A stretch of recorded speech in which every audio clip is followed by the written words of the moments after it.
I think we're live. Are we live? What's going on? What's up, man? Is this working? Yeah. Is anyone else on the stream that can tell me if I am live? Oh, wait. I want to wait and see if anyone else joins to see if. Reset it. There we go. We're good. We're good. Are we going? Airy Animation says joined. Sweet. Hey. Okay. Can you hear us? Are we good? Yeah. I think it's good. Airy Animations. Are we good?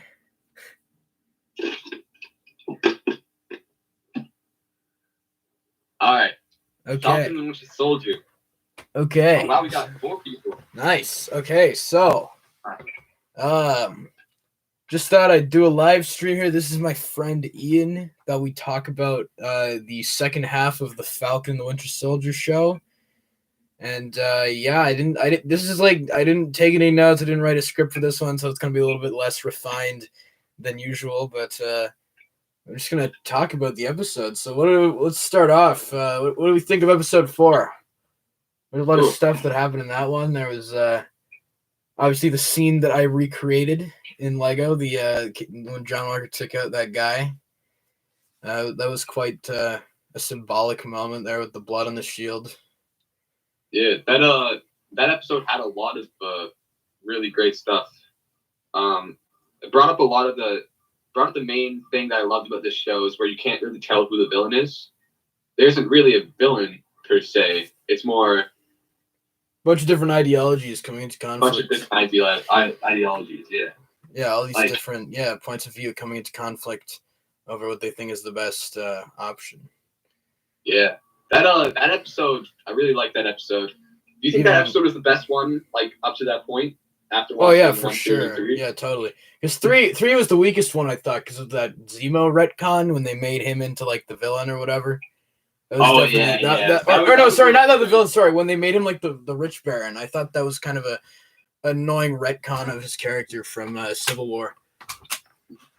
Because in Civil War, you kind of think of him as a relatable character, not a rich guy with a couple mansions. And then the audience is able to connect with him because it's like he lost his family or whatever, and that was his whole thing. So they kind of took away a little bit of the understandability factor with his character.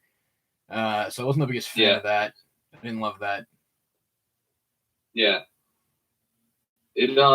I really liked that episode. Other than that retcon, I thought, is that the episode they brought in Sharon? Or was that episode 3? Yeah. Oh well, no. Episode 3 is when they brought in Sharon and Zemo.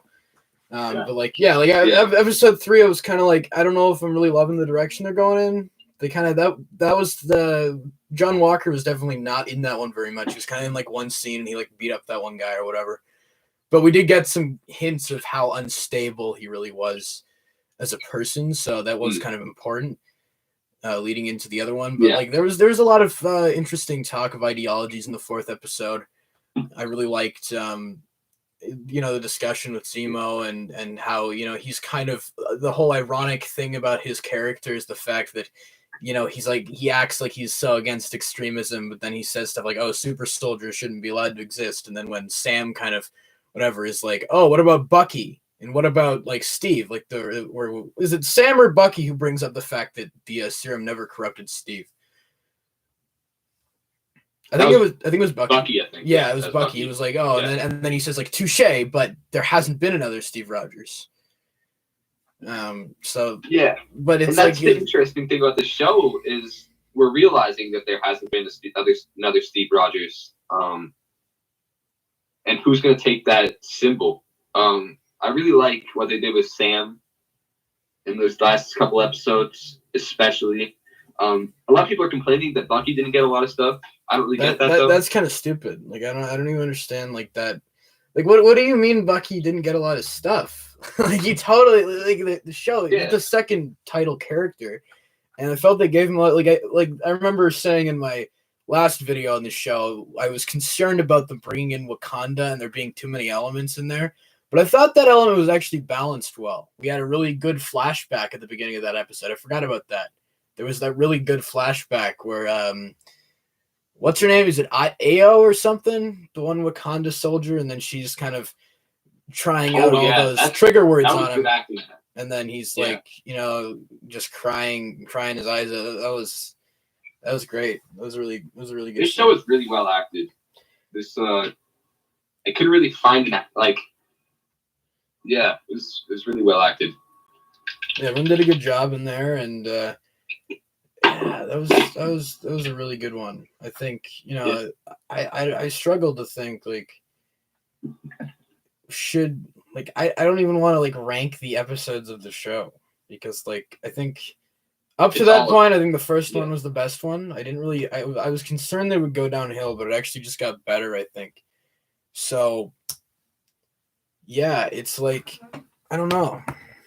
It's like I can't really compare really good things. Like for example, the Dark Knight trilogy.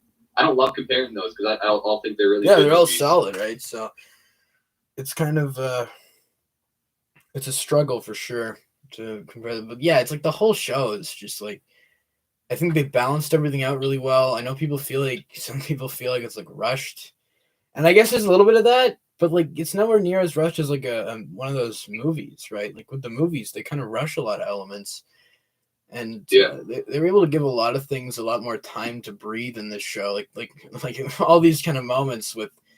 There are a lot of moments in the show where it's just people talking, and the action scenes don't act as like a point to distract from like I don't know how bad the writing is for an example. Like in Endgame, they used the whole time travel thing, and it's like full of holes, and the only point of that being there was to distract from how bad the writing actually was. It was just like a fan service thing. They were like, "Oh, remember this thing that you liked from Avengers 1?" And it wasn't actually like that good. It was just like a moment from Avengers 1 again. It's like I really appreciated this show because of how human it was. I think we've come off a couple movies other than Far From Home where we had it just feels less human. Like WandaVision, for example, the Avengers movies. Yeah, a lot of these they're just too big. They're like large. Like that's the thing. I was talking about that in my Snyder Cut video, right? It's like it's such a bloated movie. It's like 4 hours long, and it thinks it's like so much cooler than it actually is. And I was never into it. I was like, it's just like if it was like the plot was like so weak. It was like such a simple plot that they did nothing with. And there's just like a ton of plot holes, and it's just like it's so bloated to the point of like I don't care. Yeah, it's like, but like this is the kind of stuff that I want in this show is like two superheroes hanging out, fixing a boat, drinking beers together. Like I love that. Yeah, why can't we get so much more down to earth human? And I think that's one of the parts that makes it good. I think another thing that makes this show really good is that it's a show, not a movie. I think if this was a movie, it really wouldn't be as good. It would be, for sure.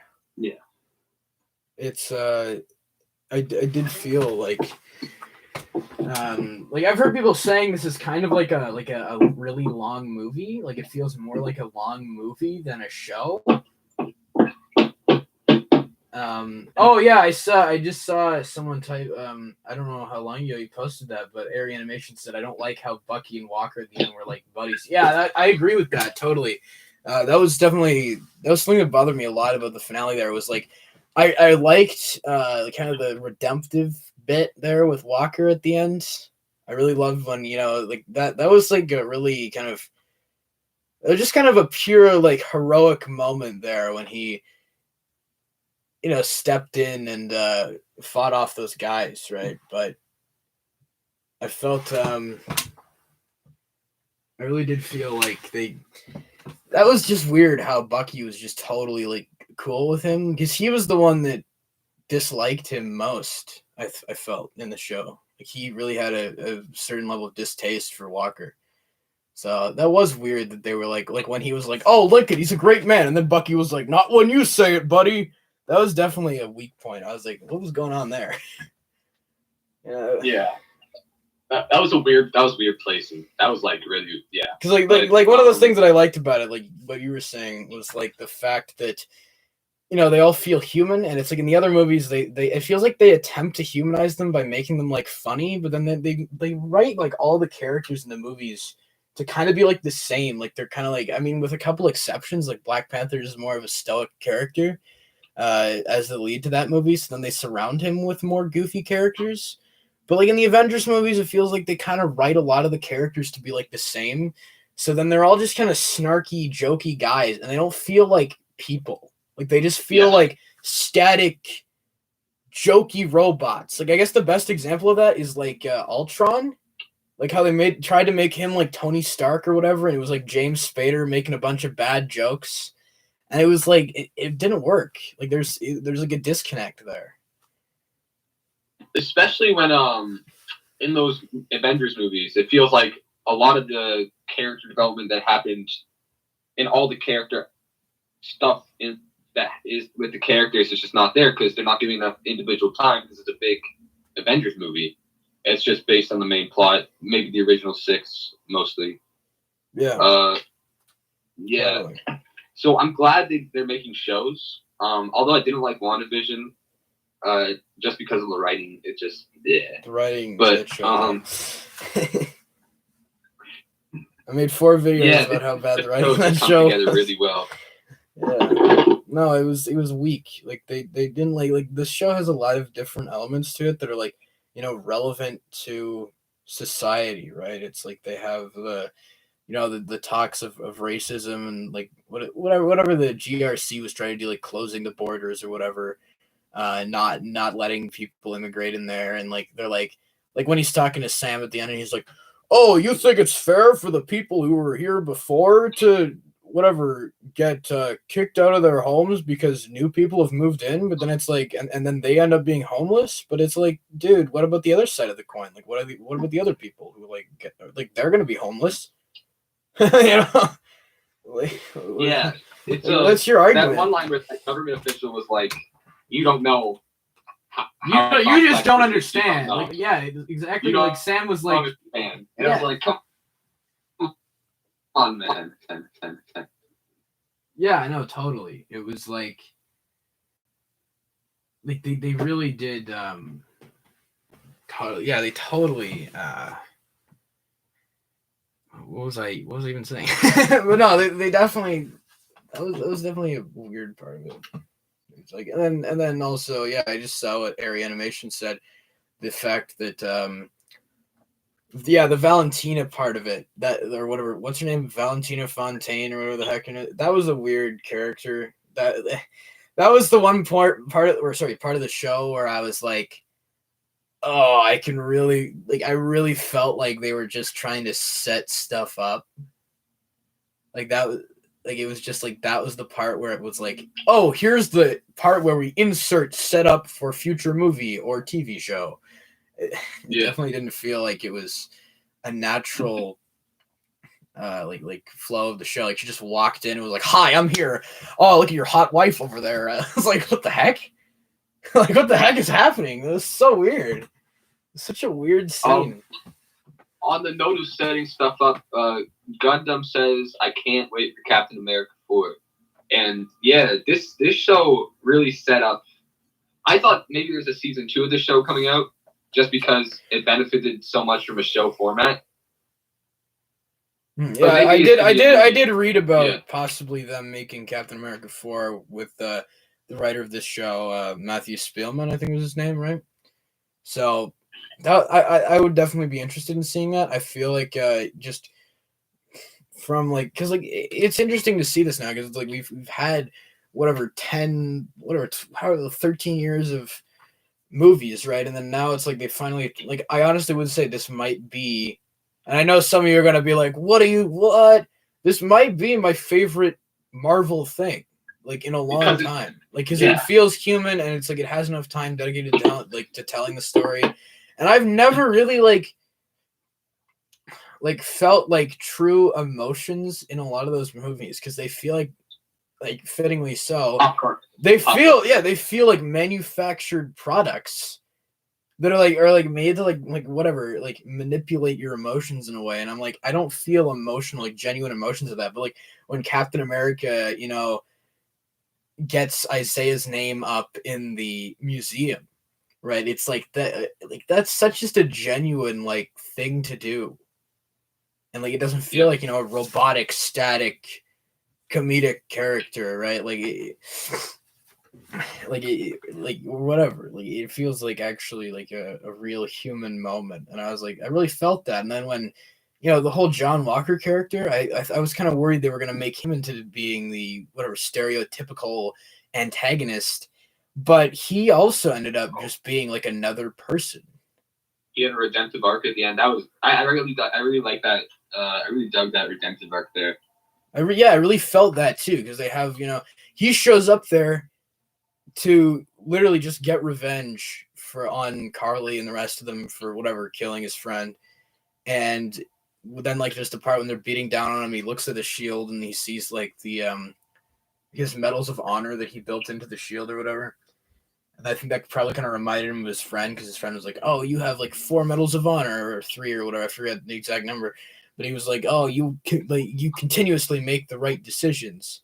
And then John has always kind of he's always thought of himself to not be like that heroic. Like he's like, he doesn't think what he did in the war to actually be like honorable.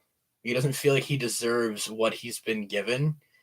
And I felt like, when he sees those people falling off the cliff in that truck or whatever, and you see him just kind of like hesitate, and then he just like puts his head in his hands, and then he's like, you know what, I'm going to go in there. And then he runs in there, he throws the shield over the edge, and then Bucky sees the shield and looks up at him. And it's just him like, and then they play the music from like Henry Jackman, the composer, if I'm correct, he played the music from the end of Civil War when Steve drops the shield on the ground. So there's a parallel being drawn there between the two characters, and then that also kind of brings back, and like when I saw that scene, I thought in my head like it reminded me of the quote from Stanley Tucci from First Avenger, right, when he says, "You don't have to be a perfect soldier; just stay as you are now, which is a good man." And I felt like that was the moment when John Walker realized that he didn't have to be like the perfect soldier, and he just had to be like a good person. So he was like, and if you think about it, like when he walks in there, he analyzed the situation. He looked over there, he sees that like he's got all his enemies surrounding him, and he kind of I feel like in that moment he kind of thinks logistically, like, okay, the truck falls off. If I fall off, the truck could then immediately fall off after me and could probably crush me and kill me, basically. But he's like, you know what? I'm gonna like do the right thing for once, and I feel like that's kind of the moment when he accepted. At least I thought when I was like that. This is kind of where he's accepting that he doesn't deserve to be in that role. Like even after he gets kicked out of being in the role of Captain America, he still shows up in this suit with his knockoff shield that he made. And then in that moment, no, he walks in and like he's out for revenge, he's out for blood. But then when he sees the people like whatever falling off the cliff, he's like, okay, I got to save them. And I just thought that was just like a real genuine moment of heroism there. Like when he's pulling the truck back up as the people are like jumping on top of him or whatever. Like that's like, that was awesome. I love that. It's like that he's still like a human, and he's not like deep down. He's not like a horrible person. He's just like, he's another person who made mistakes. He's also kind of a victim of, the system. Cause like, I mean, when he does tell the government in the 5th episode, he's like, I am Captain America. You made me. I dedicated my life to your mandates or whatever. And it's kind of like, well, I did everything you told me to do. And it's kind of like, well, they didn't really tell you to drink the serum or whatever. And like, whatever, go nuts. Like they didn't tell you to do that.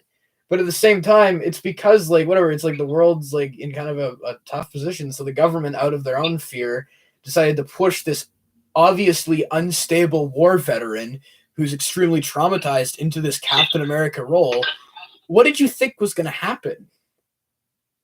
Like, if he comes into contact with that serum, what do you think is going to happen? Government? like obviously nothing good. Yeah, so, that would go this far. I think Walker might be one of the most interesting characters in the MCU as a whole. No, that's. I mean, obviously, some people might disagree with that, but I agree. I think that You know, as like, I mean, he is kind of an antagonist, but he's also not like a full on antagonist. Like he has a lot going for him. And like he has kind of a redemptive arc by the end of it, even though. And I think the U.S. agent title label fits him better than the Captain America, and yeah, for sure. I really like what they did with Sam there, how they set that all up. That scene with Isaiah Bradley, that was great. Yeah, I know that was awesome too when he talks to him. And which scene you talking about? The final one or the one in the 5th episode? Both episodes, the 5th and 6th episode. Yeah, the scenes that they shared were excellent. And I like that, you know, Isaiah was kind of like he's like, oh, no self-respecting black man would ever want to be Captain America. And then in the last one, he's kind of accepting of it by the end. He's like, you know, I might not agree with you. I might not have done what you've done, but but you've like, you know that you've like what you have ahead of you. And the spotlight you've put on yourself, because he literally he acknowledges that the first time whenever he comes out publicly as Captain America, he's like, hey, I can feel the stares and the hatred being directed towards me, right? So it's like, I liked that a lot. Like, you know, that Isaiah wasn't like, oh, you shouldn't be in that position. You shouldn't have done that. When me and you were talking about this yesterday, I got, in the 6th episode, I got some major Amazing Spider-Man one vibes there. On that scene with the bridge, when they're cheering for Sam, but also that scene where the guy's like, that's Captain Falcon. Nah, that's Captain America. I was like, yeah, that's cool. That's cool. Yeah, there was kind of some Spider-Man. Then that was also in the original Spider-Man movie too, when they're like with Green Goblin or whatever, when they're like, oh, you mess with one of us, you mess with all of us or whatever, and they're like throwing stuff at Willem Dafoe. So there was.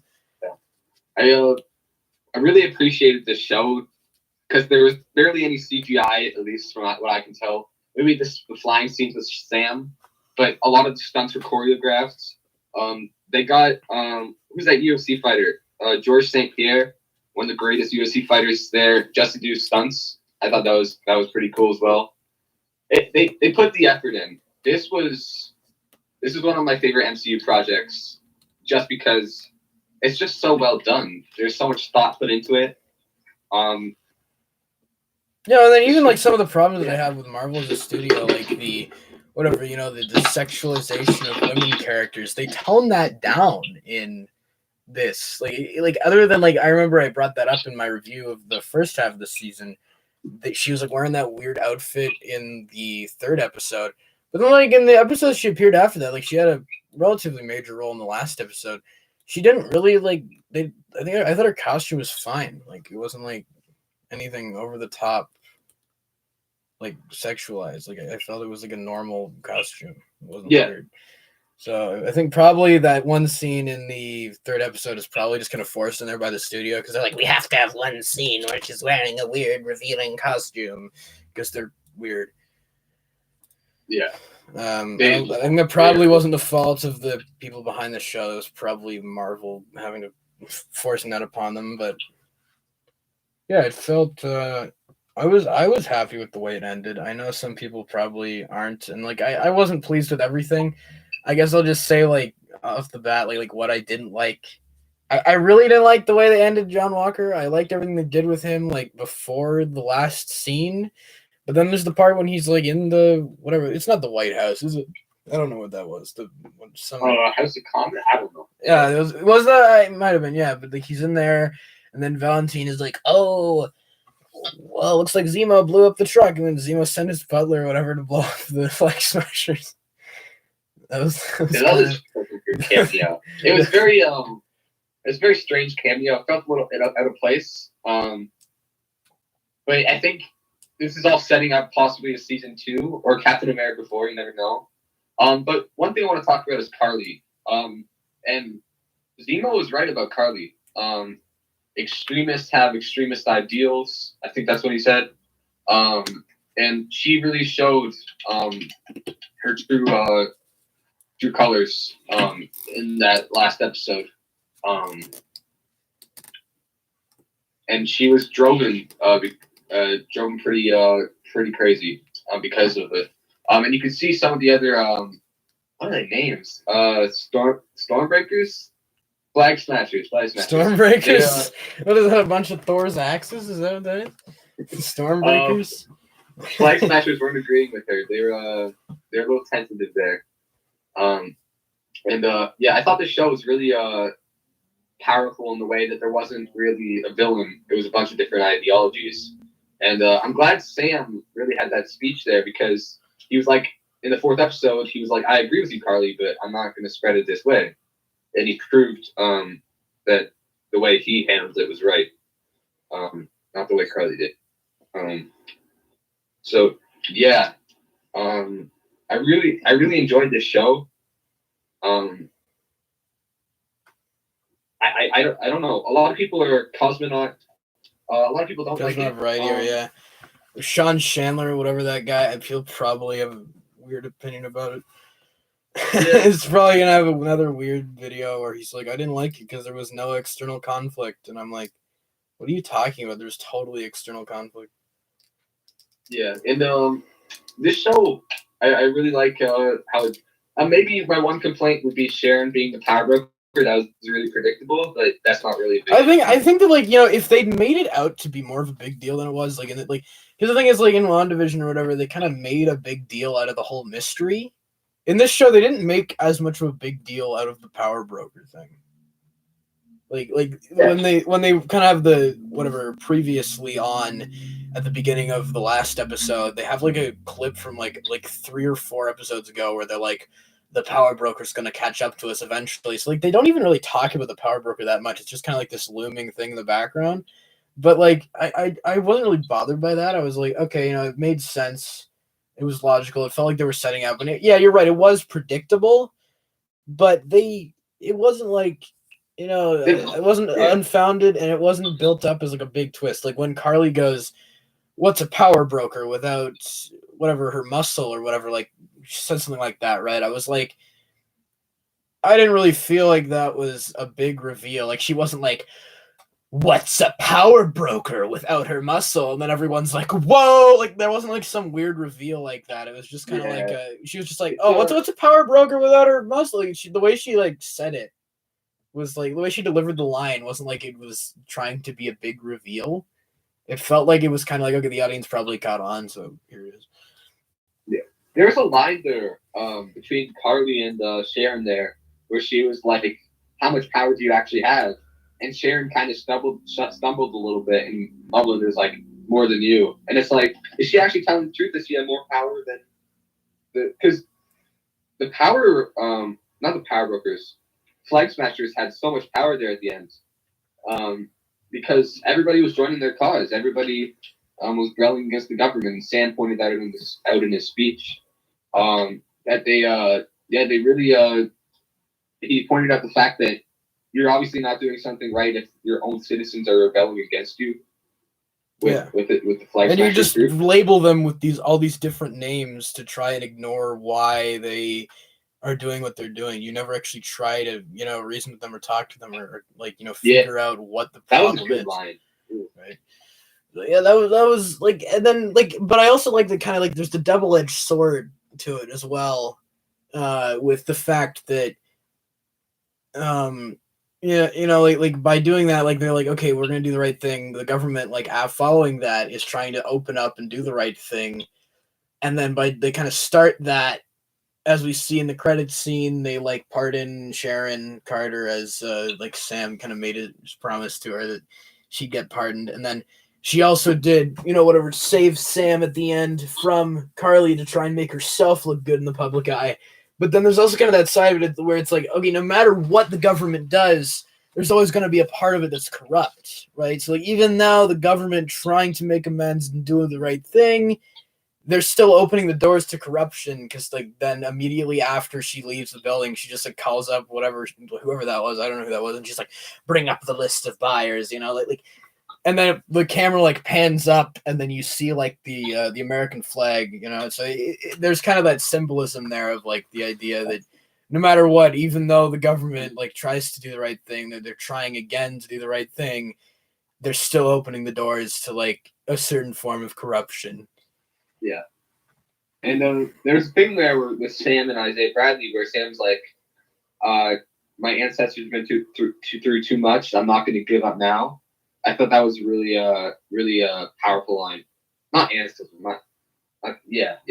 I'm glad for this country, and I'm not going to let anyone tell me that I can't fight for it. Yeah. That was really good. That was an excellent. That was an excellent line, an excellent scene as well. But I really this show was this. It's on the different. Like in that last episode alone, like the scene with John Walker trying to save the people, and then the scene with Sam talking to Isaiah and like putting his name up in the museum, and then even the scene when Bucky finally goes and kind of confronts his past demons or whatever, because in episode 5 Sam talked to him and said like, hey, you got to stop looking for other people to define you. Like he said, whatever, he was trying to listen to them. Like it wasn't subtle, right? But in the 3rd episode, they talked about that one song that Marvin Gaye or whatever, and Steve liked to listen to that song, and Bucky didn't like it as much or whatever. And it was played off as a joke, but it showed that Bucky was trying to fall back on the person who defined him before, who was Steve Rogers, and he's trying to fall back on him to help him recover. But that's not what actually works for him. Yeah. So eventually at the end, he goes back after Sam kind of being like, you got to start bringing other people closure in order to bring yourself closure, not just whatever you're doing now by getting these people out of power. You have to like go apologize and actually like try and make things better for them and not just yourself. Yeah. And so after doing that, he goes back to his old man friend from the 1st episode and tells him like, hey, I killed your kid when I was the Winter Soldier. I don't know if I felt like that was a solid scene, the way it was shot and like the acting and everything. That was really great. I felt like maybe the dialogue they chose was a little bit weak. Like he's like, the Winter Soldier killed your son, and that was me. Like, okay, I'm pretty sure. Like, who doesn't know that you're the Winter Soldier now? I thought like most people knew that. So yeah. I think that was pretty powerful, though, that he did that. And I think when he looks through that window, it seems like Yuri got a little bit of closure from that. He's starting to recover, right? He's starting to recover, yeah. Yeah, he's on the road to recovery. So that's good. He's helping him recover. He's helping him cope, and like he's smiling, and like we haven't really seen him like smile that much. So it's like Bucky kind of. He's like, hey, maybe the guy doesn't want to be friends with me anymore or whatever, but I'm helping him recover. And he kind of checks in, and Bucky seems to be starting to get closure, and you see that he drops off the list to his therapist of all the names on his list, and they're all crossed out. Yeah. So so by putting other people or getting other people on the road to closure, he's kind of giving himself closure, and he seems more happy at the end. Like he's hanging out with Sam, and it's like he's almost got like his own new family, right? Like he and Sam are basically like binary brothers, right? Like just fixing a boat. Yeah, it's the kids are hanging off his arm or whatever. It's so do you think this is setting up a show or a movie? I think it's setting up a movie, personally.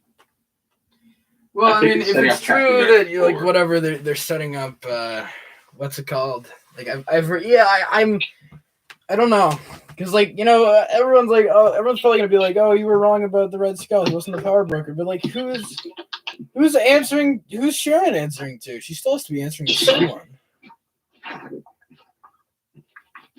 Yeah. So maybe the Red Skull is still out there. Like, obviously he is, I'm assuming. So he's probably still out there somewhere.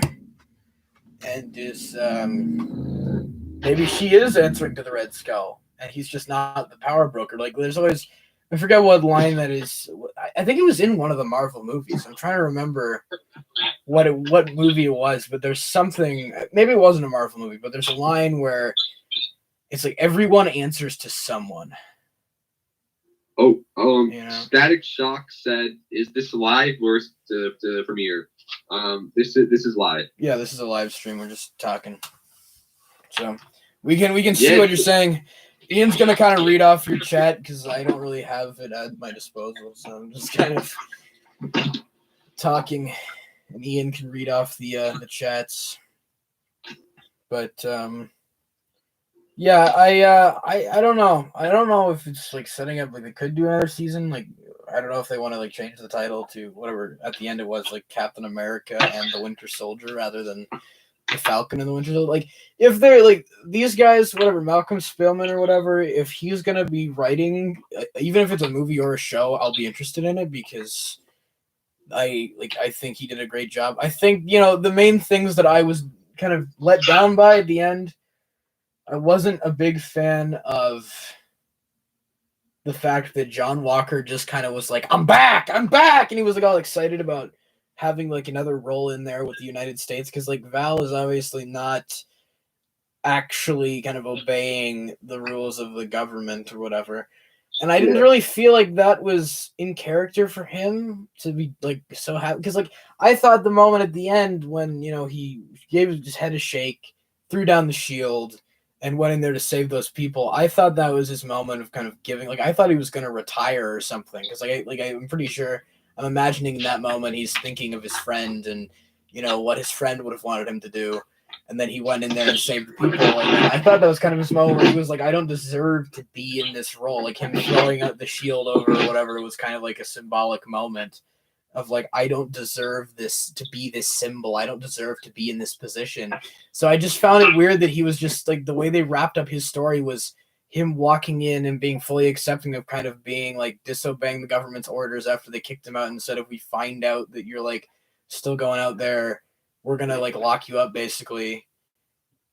Like they were really pissed off, but now he's just working for like this third party person who's like working with the government but also is disobeying the government, and then he's like, oh, I'm back. Like I didn't really like that. I thought that was a really weird, like I get it, you know, it's like I guess it's a cool like fan servicey kind of thing because he's wearing the US agent costume from the comic books, but that felt more like a fan service and set up for future projects moment over a what actually makes sense in the context of the story moment. Yeah. So I mean, I get why they did that, but it kind of in a way reduced what I really loved about what they did with his character at the end. So that, and then also, yeah, it was weird that he and Bucky were just buddy at the end and they were like friends. But I guess there is kind of that part of it where you can kind of excuse that in a way, because once Bucky saw him trying to, you know, save the people or whatever, he knew that he was like a person he could like rely on or trust. But I just found it weird also that John just kind of walked up to like, you know, like all those political leaders, like in the middle of the, like Sam gives a speech, walks over to Bucky, John gives him the nod of respect, and then he just walks up into like the group of political leaders. I'm like, bro, like they don't like you. Like what the heck is that? Was weird. Like he just walks up. I was like, okay, man, that was a little bit odd. I definitely wasn't like entirely pleased with the way, like if they had like that was definitely like a lesser point, but I feel like if they had cut out that final scene with Val or whatever, then maybe it would have worked better. But I guess they're setting up. What did you say it was? The Thunderbolts? Yeah, that was so Thunderbolt Ross. He recruits these guys and they're acting. I think they're setting up Thunderbolts. I'm not 100% sure. With Zemo being in the raft now, which I'm not sure what I think of, but yeah, this is just a standalone great MCU project that really sets up things well. And it's not even trying to set up things. That's the thing. Like that's the problem that I had with WandaVision, right? It's like it felt like with WandaVision, it was like all just like it was all like it was like nothing. It was like like instead of what made sense in the context of the story, Wanda accepting what she did wrong and giving herself up to the authorities or something like that, she just runs away and doesn't own up to her actions, and that's just like. It's like, what the frick was the point of this show? Like there was like, it felt so like lame. Like it diluted all the messages that it had going for it. It was like, here we go. Wanda gets no consequences for anything. She doesn't own up to anything. Just leaves. Like, wow, what a hero! Like this isn't a hero, you know? Yeah. Like, and yeah. Yeah, I don't really understand why people saying that Bucky got nothing. Bucky got a lot of stuff. This is the most Bucky's ever gotten, I think. This is the most, invested I've been in his character, and I think it basically it could have been what I liked about it is it could have been a copy paste of Steve's story. He comes back into society, he listens to some modern songs, and then figures his life out or whatever. The whole thing with Steve Rogers, the whole thing about him going back in time or whatever, I really hated that because it just contradicted his whole arc. His whole story arc was about moving past the past, right? There's that scene in the Winter Soldier movie where he visits Peggy and she says, none of us can go back. The best that we can do is to start over. And I feel like Endgame contradicted that with having Steve go back in time or whatever. And it's that's kind of a selfish thing to do because, not everyone has that ability. Why, if Bucky wants to be peaceful, why don't you let him go back in time? It just felt like a selfish move on Steve's part. And I get that some people say that's a natural thing for him because he's been so selfless all his life that he's now deciding to do something that's selfish for himself. But I don't know. It just felt like something a little bit too selfish. That felt out of the bounds of Steve Rogers' character. I was that was stupid. Right, but they could have easily done a repeat of Steve's arc. Bucky's living in society and he doesn't know what to do, right? But no, they actually they make a point of saying that. There's the part when Sam says it doesn't matter what Steve thought. You got to stop leaning on other people to define you. You have to find out what will help you on your path to recovery. Yeah, that was great. And I love that. And then they were kind of both able to help each other, right? And Bucky was almost set free by admitting to the people that he's done wrong when he was the Winter Soldier. Admitting the truth, it seems to have set him free in a way of that bound. And yeah, I really enjoyed this show. That's also what I thought they were kind of going for with John Walker, right? Is that after his friend gets killed, he lies. He tries to lie to Sam and Bucky. He tries to lie to his superiors, and by doing so, he dedicates himself to this lie so much that he begins lying to himself. He lies to his friends' parents when he tells them that, that one guy was the guy who killed Lamar, which wasn't even true, and everyone knew that, but he was just lying to himself. And I feel the moment when he's fighting them in the final episode, and he looks at the Medal of Honor that he has constructed into his shield. And then he decides to save those people. I thought that was the moment when he stopped lying to himself. But they kind of contradicted that by having him, just be perfectly happy to be in that role again at the end, which bothered me. But I guess there is you can kind of argue that that's him on his way to recovery in a way. But I just didn't like the way they executed it. I thought that was really strange. It's one scene later, he's he's just back with whatever. He's happy to be back in a government role, and I'm that was so dumb. What? One thing that bothered me about that is how his wife didn't really say anything about it. She literally killed somebody, and his wife is still letting him go out there and fight. And yeah, that bothered me for some reason. I guess the thing is the wife in the show didn't really have a lot of character. She just acted as his support system, and she was just kind of. I agree that there was kind of a weird lack of conflict between him and his wife, because I thought if his wife found out that he killed that guy and she saw the footage, then she would instantly divorce him. But it was weird how she just instantly was backing him up, and then was fine with him working for this weird third party government person. It's just yeah, I agree with you that it's weird that she didn't have a reaction, but I guess in the show that it didn't go against the way the character's been portrayed in the show, so I can't really knock it against the show. But it is weird that in the first place she never had a reaction to him killing that person, right? So that was weird. Yeah, this show is it's definitely up there. It's hard to compare a show to a movie for me personally, but I liked it more than a lot of MCU movies. I think I like it more than 97% of the movies. Yeah, it's made me halfway through the show, me and you were this is probably the best thing. After episode 4, this is probably the best thing since Guardians of the Galaxy 2, probably, or Infinity War. And now after the show's end, how strong it was, I would say it's better than a lot of MCU projects. It really reminded me of the original MCU project. Yeah, it's like it's the best thing honestly since Iron Man, just because of how human it was. And I know we've already talked about this, but the human aspect of it just makes it so much more enjoyable as a fan, so much more relatable. It makes the characters' actions make more sense because we're not watching a cosmos. We're watching someone who can like eat moons and like frickin' throw planets, and like we're watching characters that are human. So yeah, it's like I don't even feel like you know they had to. I think that's the aspect that made it the best for me. And like the thing is, like when we say like it's about people that are human, right? Like I don't even think that like they have to make it about like because like Guardians of the Galaxy 2 feels like one of the most human Marvel movies, and half of them are like weird blue alien people. So like you know like I mean you like when we say makes it feel human, like it doesn't even have to be like normal people like Sam and Bucky who don't have superpowers. Like I just mean like in general, well, I guess Bucky human issues. But yeah, like human issues that people deal with.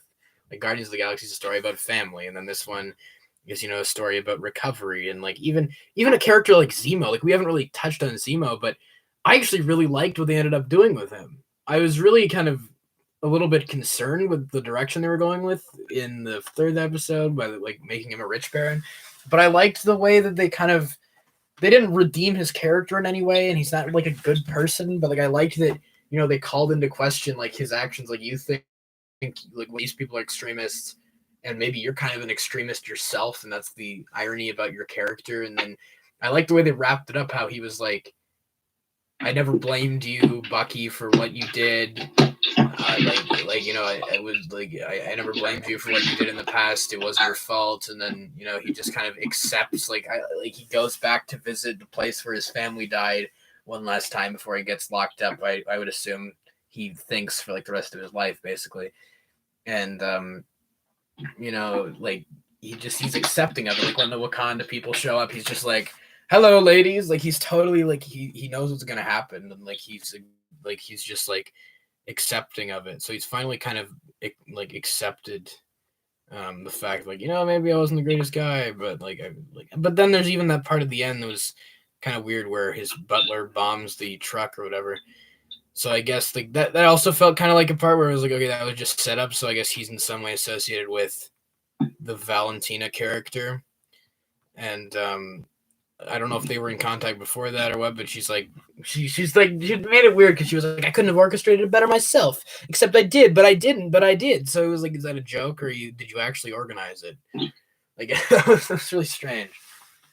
But yeah, Zemo, I guess, is still got some stuff going on, but that wasn't out of character for him to bomb them, because I mean, he hates that program, and he wants to annihilate all these, you know, whatever symbols, all these people that have power that he feels they aren't fit to possess. So it's in character for him to have bombed their truck or whatever, take them out. So I guess all like a majority of the Flag Smashers now are taken out, which means that the majority of the super soldiers that exist in the world are gone. And I was really confused with that part for a second, because I was like, who is that guy in the truck? Is that someone we're supposed to, and I was like, oh, that's Zemo's brother. But yeah, because like the cop or whoever like put them in the truck was like, oh, one world, one people. So he was like working with them, but then I guess he was shipping them off to somewhere that wasn't prison or wherever they were headed, the raft. But then Zemo blew them up. So at least I think that's what happened. Maybe I'm like thinking it wrong, and the person who was like working with them or was actually just pretending, and he was the one who planted the bomb. I don't know. Maybe I'm thinking of it wrong, but yeah, I actually liked what they did with Zemo. I liked kind of the acceptance at the end of his story. And like once again, it feels like they contradicted it a tiny bit at the end by having him, you know, still dabbling in the criminal underworld, because I liked the idea that he was kind of finally accepting of his fate. But I didn't love that whenever it was like, oh, we're actually working with the bad guy team. It was like, it felt like the stupid thing at the end of the Snyder Cut or whatever, when what's his name goes up to Lex Luthor and he's like, maybe we should put together a team of our own or whatever. It's like, oh my god. Yeah. It's like, oh, we gotta have the bad guy team of supervillains. It's like, oh god. That was definitely not like my favorite part of it. Going into the show, me and you were like, well, Zemo was probably behind the Flag Smashers, right? He was probably in charge of them. But no, he's actually, I was surprised. But his purpose in the show, he serves. It was logical. It was logical. Yeah, I thought it would be like a stupid thing. Like I remember a lot of people were thinking, oh, when he picked up that one vial of the serum, and everyone was like, oh, is he going to be a hypocrite? He's going to take it himself. But no, he actually destroys all of it. So it's like he stayed true to his motivations. Like I felt like none of the characters, like I was more invested in Sam and Bucky than I ever had been before. But it wasn't like in a way where they changed their characters to make me more invested, because like in the past couple movies they've kind of been what I criticize a lot of the Marvel characters of being, which are like these robotic dialogue comedic people. They were kind of like that in the past couple movies because they were like relegated to these side roles. But like I felt like they did a good job there. It felt like, you know, like they were able to humanize a lot of the characters in a way that was like, it wasn't like contradicting what had come before, like in the way like in Thor Ragnarok or whatever, where like they start off the movie and he's like suddenly way more comedic than he had been in the past, and they literally just wrote him like that because they wanted to make him like more relatable or whatever. Like that's why, because people complained about the past Thor movies and they like basically completely rewrote his character to be like a funny character, and it felt really strange. In this show, it doesn't feel like they're out of character. It feels like they're perfectly in character with their past selves, but like there are a lot of layers to them, and they're actually like real human characters. So like, and that's the problem that I have with like WandaVision, right? Was that so many of the characters, like Jimmy Woo and Darcy and stuff, like none of those characters were like actually like, you know, none of them had layers. They literally were just whatever comedic robotic machine dialogue spewing characters, right?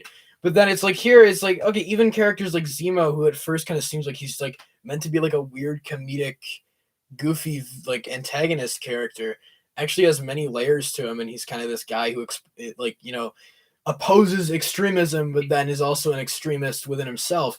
There's a lot of like all the even kind of, you know, like the character whatever his like his buddy, what's his name, John Walker's buddy Hoskins or whatever, like he actually he actually kind of had a little bit of a character. And I mean, it was kind of, you know, his development literally just came about like as we found out more about Walker, because his development came from Walker's because they share the same experiences.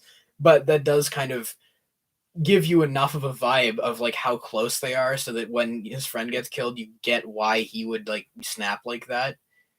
Like, so even he had like a little bit of character, you know, and he wasn't like, he was his voice, like he was his conscience. Like whenever, you know, when Walker was like, oh, we shouldn't listen to Bucky or whatever, but then when he said we should give their plan a try or whatever, he like immediately agreed with what his friend said because he trusts his like opinions, right? So like even he had a little bit of character. Like everyone felt like Isaiah, you know, he had this tragic past to him, and he wasn't just like a grumpy old man character. Like I remember we thought, right, we were like, whoa, he probably won't show up again, and he was just meant to be like a symbol of like whatever, how America's treated its citizens. But it was like, no, he actually came back and had like a lot of layers, and he was kind of like a quirky character within himself, but he was also like, he had a lot of layers, and he has this past. Like that's what I wanted out of like characters like WandaVision, and it's like it proves that like what I want, a lot of characters with, you know, real intrigue behind them, and who you actually find out more about, like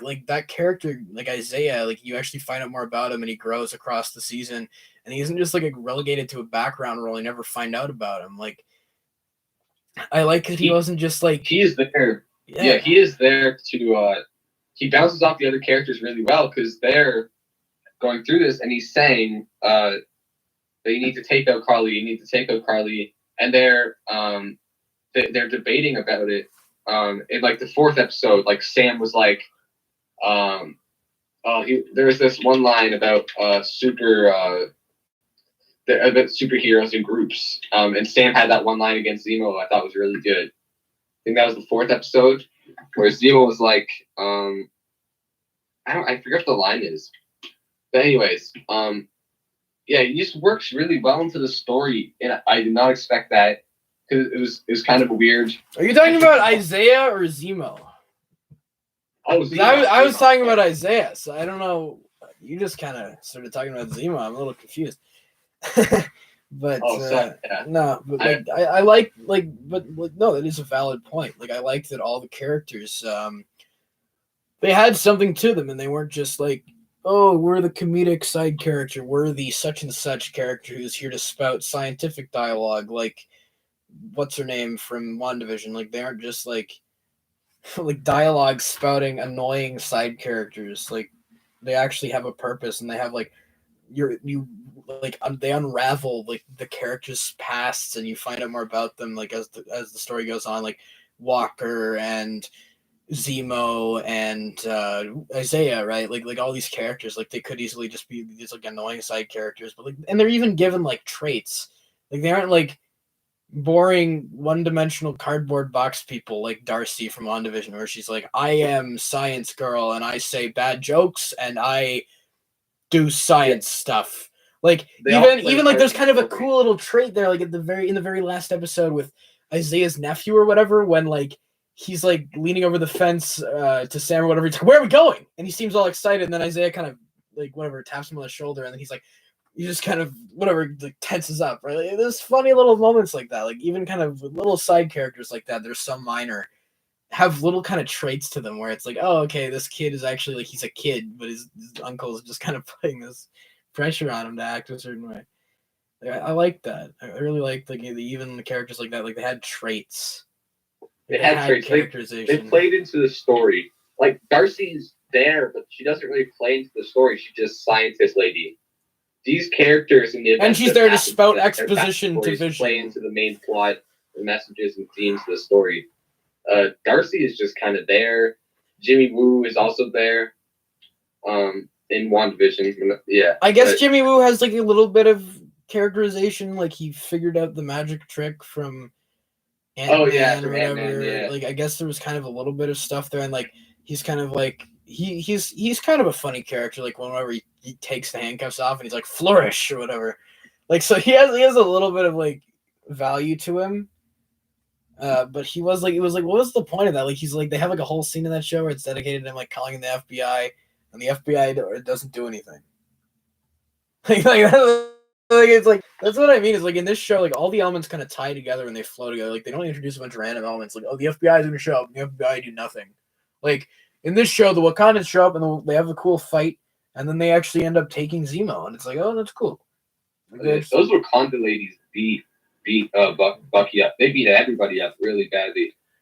And there's kind of that feeling of like betrayal from Bucky, right? Where he feels like I guess it's kind of like they both feel betrayed on each side, right? Because the Wakandans are like, oh, you let whatever freaking Zemo out of prison, but then they had this kind of fail safe and the arm built into it that he wasn't aware of, and it kind of makes him feel like maybe they never actually trusted me in the first place.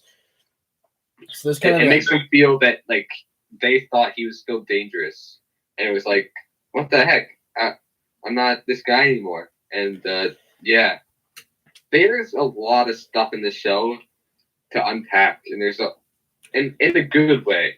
With WandaVision, it's kind of people say it's complex, but it's really not. It really isn't that complex if you think about it. Wanda's sad, and then there's a lot of CGI along the way and explosions at the end. There's no real stakes, really, because she's bringing back her kids back at the end.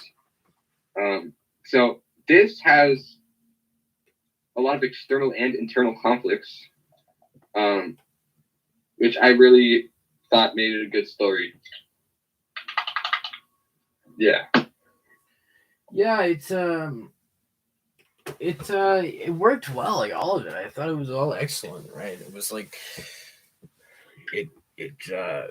it had like so much like subtlety to it, the stuff that I've been craving, like, you know, the stuff with like Zemo, and like there's no spelling out of the characters' motives, and it's all like delivered in like a very subtle way, and the performances are like probably the best from the franchise. Like everyone feels so like like they're really trying, like especially what's his name, Wyatt Russell as what's his name, John Walker, like that, like there was so many like subtle quirks in his character, like, you know, just kind of those moments where he's just like twitching, or he's like, you can tell he's kind of conflicted within himself, but then there's that dark side of him that's trying to fight back. It's almost like Smeagol from Lord of the Rings, right?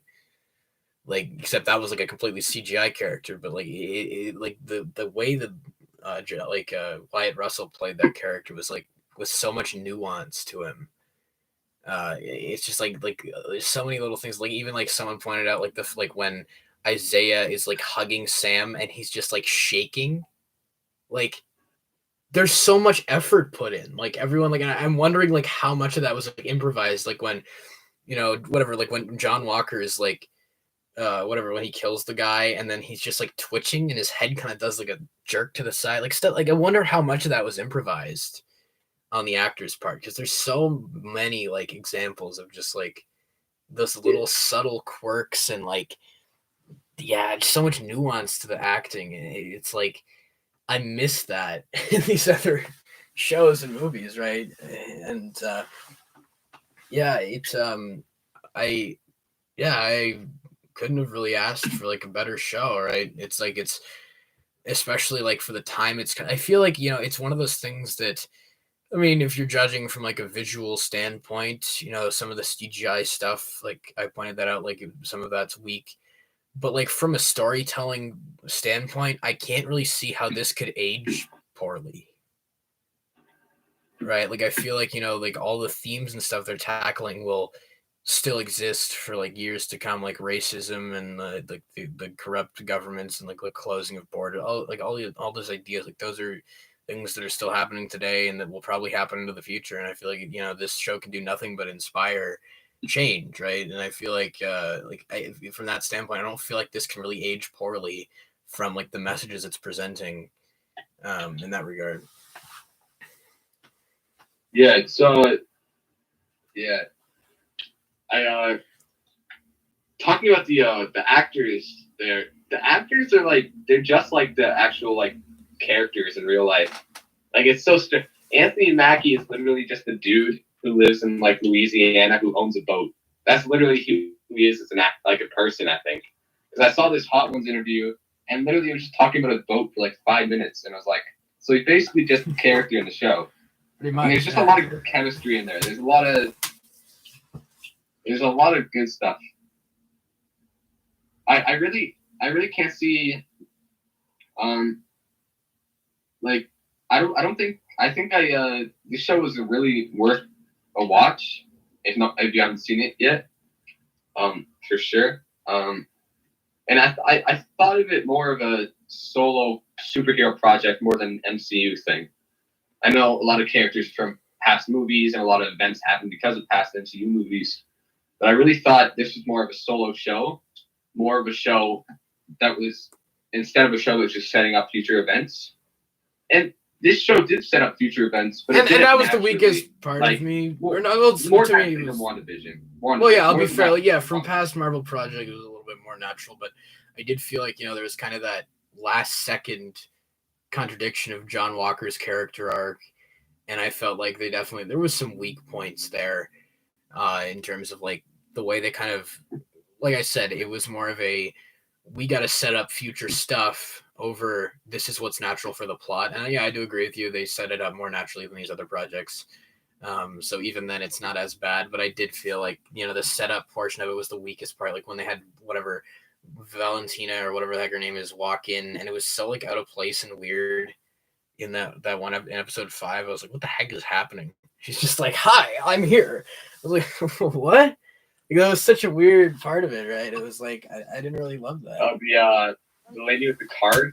Yeah. So yeah. And then like there was nothing on it or whatever. That was so strange. That was a weird cameo. Because the director, not the director, writer of the show, he said it would be a big cameo, and it's a big comic name. It's just like I didn't even know who it was. It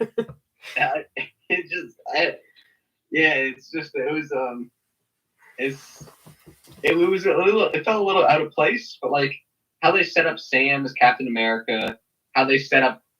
I do have one question. Why do you think Sharon's like turned so much? I know the government did her wrong, but do you think that she could be a Skrull, an evil Skrull? Oh God, I hope not. Oh, God. I was really worried they were gonna pull a stupid Skrull thing. Like they did it with stupid Spider-Man and they did it with WandaVision. I was like, oh God. I was worried they were gonna like at the end when she walks into the White House or whatever. I was like, oh no, please don't make her like turn green or whatever. I was really worried she was gonna be like, oh, we got some backup Nick Fury or something stupid. I was like, oh God. Oh, but no, they didn't do that. Thank God. But I think she's working with somebody though. She has to be influenced by somebody in some way because it's such a massive turning point from being a good guy working for Shields, and then going into this evil antagonist that is like buying and selling weapons and like I think it's kind of she's a victim of circumstance in a way.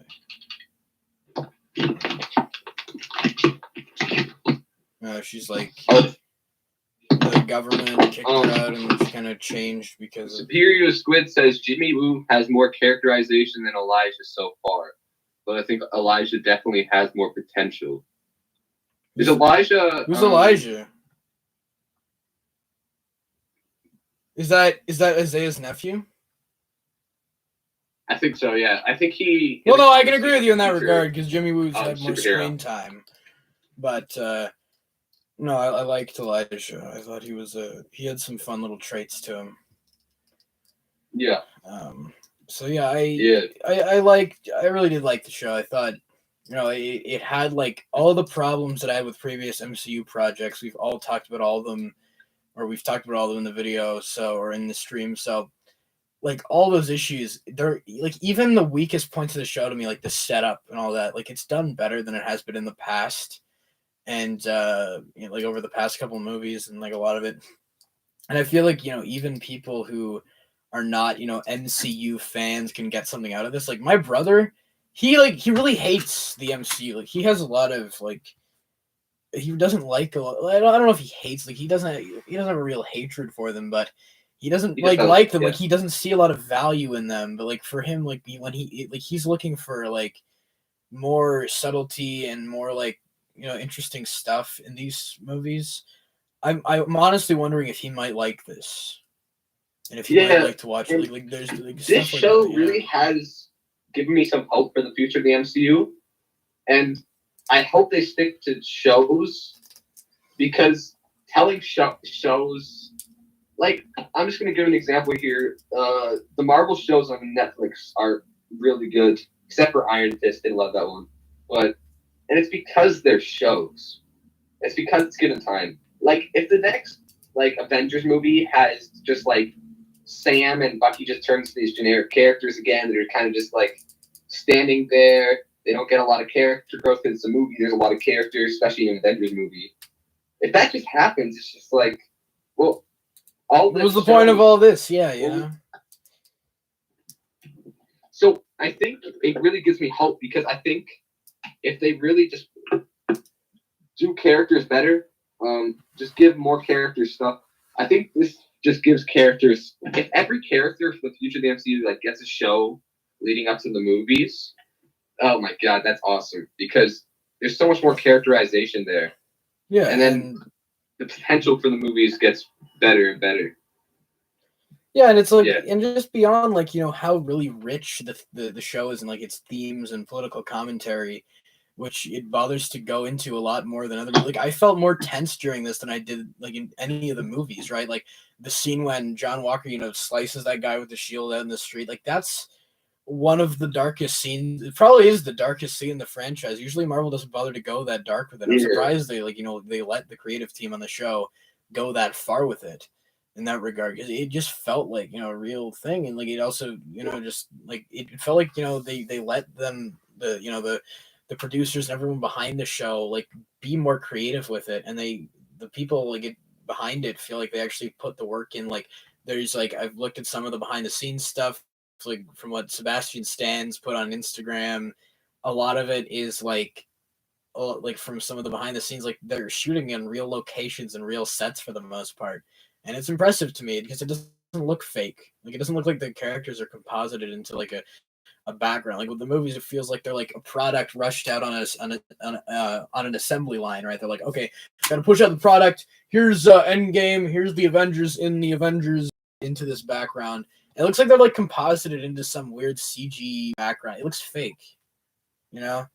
But like this, like it felt like there was a realism to just the way it was shot and directed, and like it just felt like there was a real like sense of urgency and like you were in the moment, like it felt like you were there. Yeah. Like I felt invested in them, like all the elements combined just made like a really satisfying end product that beyond all the political commentary and all that, it's just enjoyable to watch as well. Like the action was well shot. It wasn't like shaky to the point of insanity like some of the past Marvel stuff where they were like trying to copy Jason Bourne. And like it's all just like well done to like create like not just like a rich and interesting product or show that can be examined, but it also just creates like an entertaining, watchable thing. And like this is what I've been wanting from Marvel for years. Like I know a lot of people like to say that I don't like Marvel or I look for problems in Marvel, and I don't create problems. I don't like to create problems like out of like or try to come up with things to complain about. I just look at what is in front of me, and if I think there's a problem with it, and if there are obvious problems with it, I will point them out. But with this show, I had a couple problems with it, but I just enjoyed it overall, and I thought that it was well done. Like there's like if there were more problems with it, I'd love to pick it apart like I did with WandaVision. Like I made 4 videos dedicated to WandaVision, like ripping it apart. But I didn't do that here because like I think everything was assembled well, and it, like all it takes is the right people, the right director, the right script. Yeah. And it really impressive it was. Like Anthony Mackie and Sebastian Stan and even these lesser characters like Isaiah, like there's really a lot of effort put in there. And like I said, John Walker, Wyatt Russell, like excellent.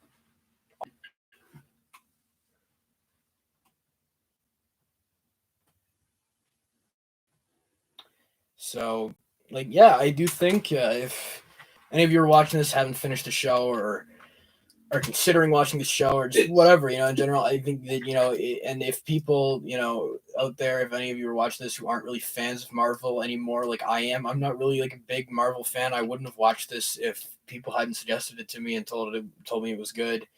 And like this was the one that I had the most interest in out of the Marvel projects that were announced, and I'm glad I wasn't wrong. To have faith put in this show, because the people really did give it their all, and I think that it's one of the best things that Marvel Studios has made since like Captain America 1. Watch this again, and I wanted, like, this is something where I was excited. I was excited to watch it every week, and I was looking forward to it, and I was interested in dissecting all the themes and I didn't want to do that with the other show, or WandaVision, because it was bad. Like I thought all the writing was bad, and they didn't put any effort into it. But like it feels like now it's like there's so much effort put into this, and it's like all the people behind it care. I'm like, I feel like I can be passionate about it and really, dig into it, and I really enjoyed the show, and I thought that there was a lot of stuff to it, and there's a lot of layers, and just the amount of effort put into it by like a real. I mean, but like if you were like you're more into the ratings now than I am, what would you give it?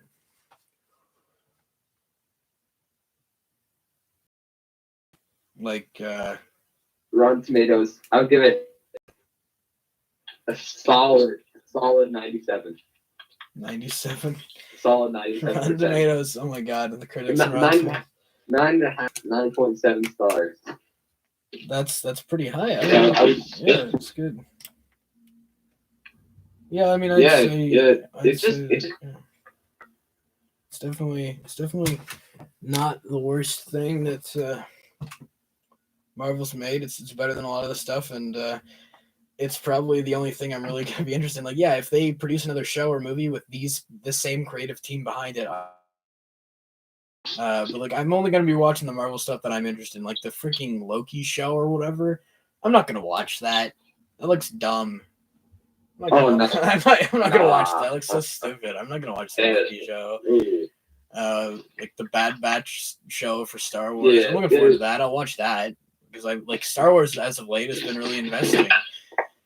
So yeah, I'll watch that for sure, and I'll watch whatever I think is interesting, like Shang-Chi. That looks like kind of an interesting concept, and it has a Canadian star, and I think that Canadian actor. Yeah, so that sounds interesting, and they're trying to be a little bit more diverse, and like even so here, like Eternals has a like a gay couple, like straight up like on display in the main cast, so that we'll see how that turns out. That sounds cool to me. That's something that I've been waiting for from Marvel, is them actually being like progressive in that regard. And like Spider-Man, I always like Spider-Man, right? So I'll watch the new Spider-Man movie, but like Black Widow, that movie's way overdue. I'm not gonna watch Black Widow. You know, but I'll definitely. I'm just gonna watch that one and just let you know what happens. I don't even know if I need to know what happens because Black Widow dies anyway. I'm not really sure if anything. Nothing's gonna happen in it because we already know what happens to Scarlett Johansson, so it's like whatever. Bro, imagine freaking. Imagine freaking Taskmaster. Taskmaster might join that. What's that? And the Red Skull is actually the Taskmaster. She's like the opposite of Nick Fury. She what's her form name? a team of just bad guy. She's apparently going to show up in Black Widow. What's her name? Valentina or whatever? Soldier. Valentina? So I wonder what she has to do with it. That sounds vaguely interesting, but yet again, that was the weakest part of the show, so I don't know if I'm really interested in that. I mean, maybe they'll explain, because like that's after Civil War, right? So maybe they'll explain partially, like maybe they'll show Sharon and like show partially her turn to like, you know, the underworld of Marvel, right? And like all these kind of crime organizations and stuff. Yeah, because she turned hard. Like she's kind of evil now. I'm not gonna lie. Yeah, she went down. I really think she might be a Skrull. I swear to God, I swear to God. That would be so stupid. No. Gross. The Skrulls, I hate the Skrulls. I never want to hear about them again. They show up at the end of every movie and show, and it's so pointless. Yeah. I wonder if they're setting up that show with Nick Fury and that one guy that I watched. He was in this really good show with Jason Bateman. He was a detective in that show. Oh, God. No, he was the main Skrull. What's his name? Ben Mendelsohn? Who's the guy that plays the main Skrull? Talos or whatever? With Nick Fury. Talos? Yeah, Talos. I think. Yeah, that's Ben Mendelsohn. Played Krennic in Rogue One. Okay, yeah. It's definitely interesting to see what they're gonna do. But yeah, I'm just glad this came out. It's like to all you out there who think that I can't like Marvel or that I don't like Marvel, you're wrong, because I love this. I just think it takes the right people and like, you know, the right creative team and just to have enough effort put into it. And I feel like, you know, it came out as an overall like very satisfying, entertaining product that also just had a lot of heart and soul to it, and it felt like it was just like. It's just awesome. I loved it. I thought it was great. There were elements that kind of were weaker to me, but they weren't nearly as weak as the. I guess what's the term, right? Like the highs were very high, the lows were low, but they weren't nearly as low as the past Marvel movies. And I would say around the same rating as you. I don't know if I'd say like as high because, you know, it's still kind of like it's not like high art, you know. But like it's trying to be something unique and special, and it's trying to, like, you know, portray a positive message. So I would definitely say it's it's one of the best Marvel things for sure. Probably one of my favorite superhero things made in a while, and I definitely didn't expect to say that because these aren't even really like the super well known characters, but they did an excellent job with it, and loved it. Yeah, I just think those characters really benefited from where they were at. Like, Bucky was at that stage where he was like grieving, having nightmares, and Sam was at that stage where he's kind of like a sidekick. We see the issues that are happening in his life. Like, yeah, it's just really good timing for the show. They're planning on the show coming out before WandaVision. But I'm glad. I heard there might have been some reshoots regarding an original plotline that contained a virus or pandemic or something along those lines, but people are complaining that it hurt the show, but I don't think it did. Even if that was true and those rumors are true, I feel like the show just flowed well as it is now. Yeah. But yeah, do you have any more closing thoughts? I think we should end it off here because we've been going on for a little while. So, got any closing thoughts here? Yeah, if you haven't seen Falcon and Winter Soldier, go watch it. Definitely. Yeah, and just let us know your thoughts about what you thought about this show. What do you think about the future of the MCU? And do you think Sharon Carter is a Skrull or not?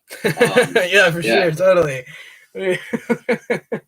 yeah, we'd definitely love to have a discussion with you guys about what you thought of the show. And we've been going on for almost an hour and a half, so we should probably end it up. But you guys let me and Ian know all your thoughts in the comments below, and we'd be happy to discuss with you what you thought of the show. But as always, hope you guys have a great day. Take care. Bye.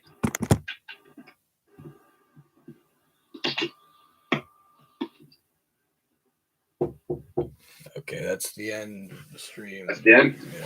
Yeah. All right, nice. Yeah. That's pretty well.